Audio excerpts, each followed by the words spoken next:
Before we start, this video goes deep. Hunter ranks, monarchs, rulers, gates.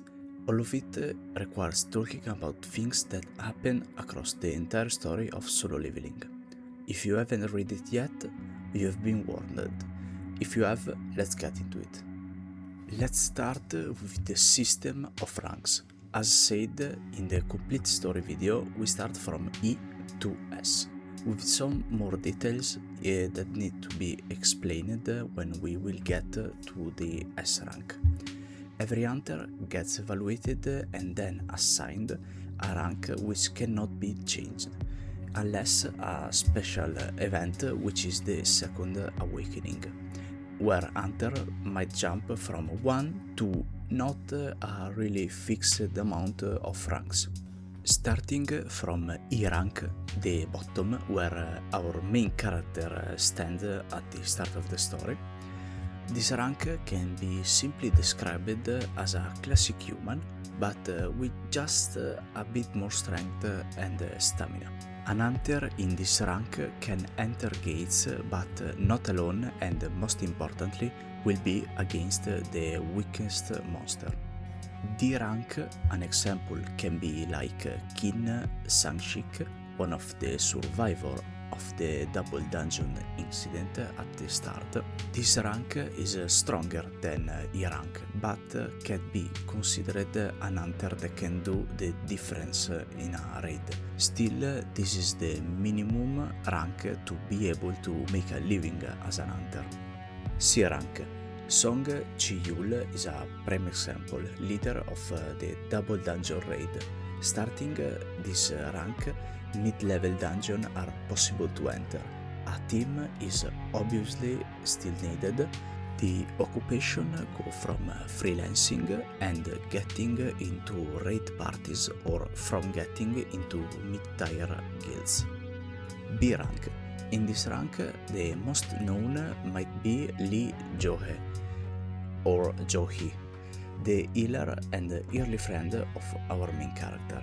But let's actually go with Kang Taishik, the one who gave a real first threat to Song Jin-ho. Having this rank assigned means mid-high dungeon, but most importantly the opportunity to get into the top tier guilds, not as a star, but to get into raids that don't concern A ranks or more. A rank. With this level of strength, stamina and skill, you become an important asset for top tier guilds.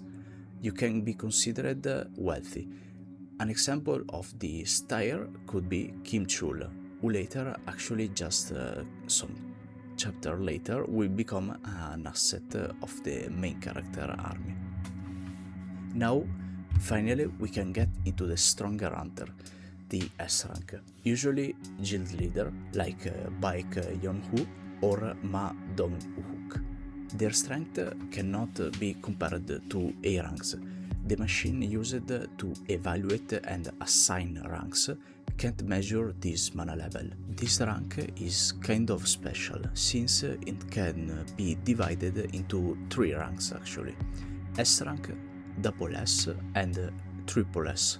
These minor ranks usually aren't known because when someone gets evaluated, he gets S rank, so it would need other tests or battle against other S ranks to see his or her level of strength. Above all stand the national level hunters. These are not just stronger S rank, they are something else entirely. The title comes from the Kamish incident, the most catastrophic dungeon break in history, where a dragon-class monster emerged and devastated the western United States. The hunters who fought and survived that battle: Thomas Andre, Louis Zigang, Christopher Reed, Siddharth Bakchan, Go Gune, Jonas, and later Sung Il-won. These are the national level hunters. But here's what makes them different from every other hunter alive. Each one of them received the ruler's authority, a direct power granted by one of the rulers themselves.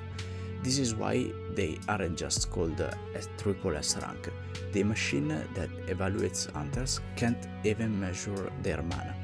They exist outside the ranking system because their power doesn't come from a normal awakening. It comes from a contract with being that predate humanity entirely. Thomas Andre is the clearest example. His ruler authority manifests as restraint, the ability to bind and crush anything. That's not an hunter ability, that's a divine power on loan. This is also why, when the Monarchs invade, even national level hunters struggle. They have ruler granted power, but Monarchs have been alive for millennia.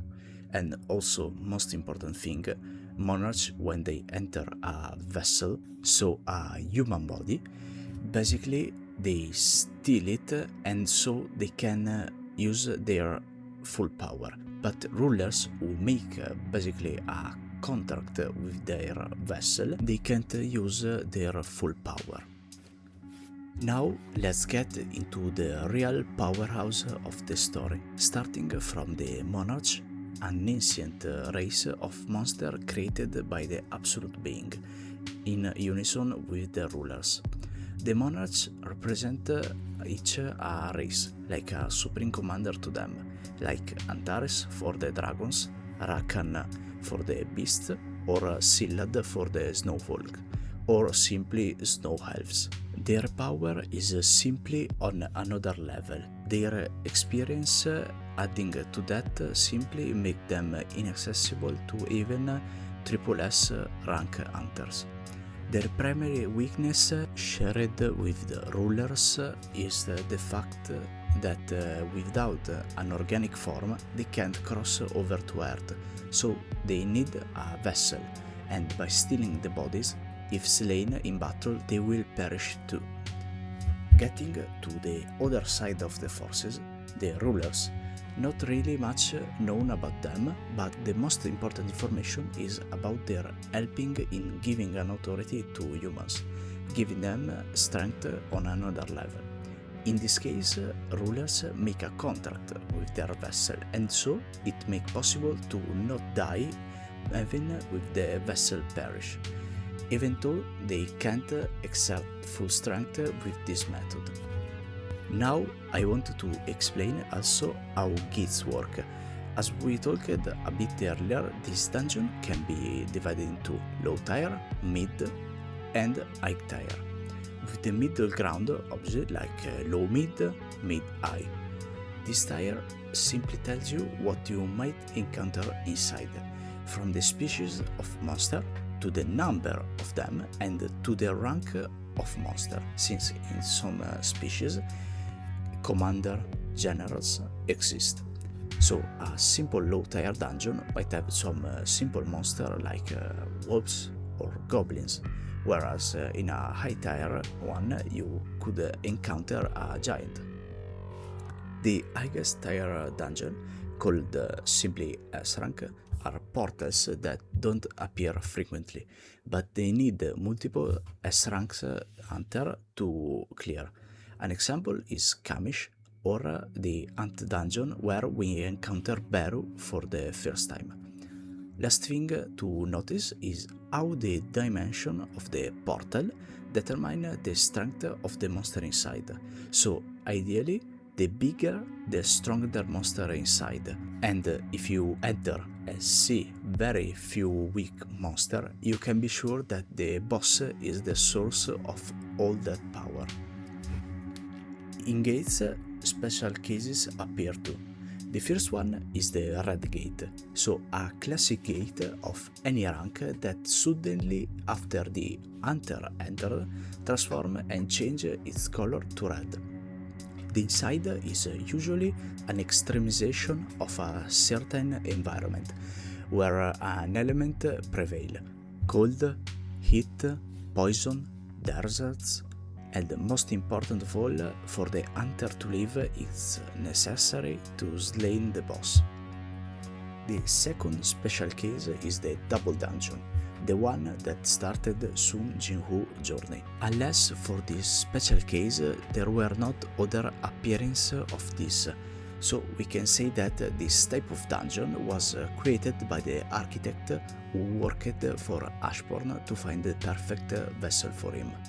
This dungeon is apparently a classic one, so even a low-tier dungeon, for example, filled with a weak monster, manageable for Hunter, but the real threat sits in the hidden chamber that is inside, undetectable from the outside, so the Hunter notices the danger only when it's too late.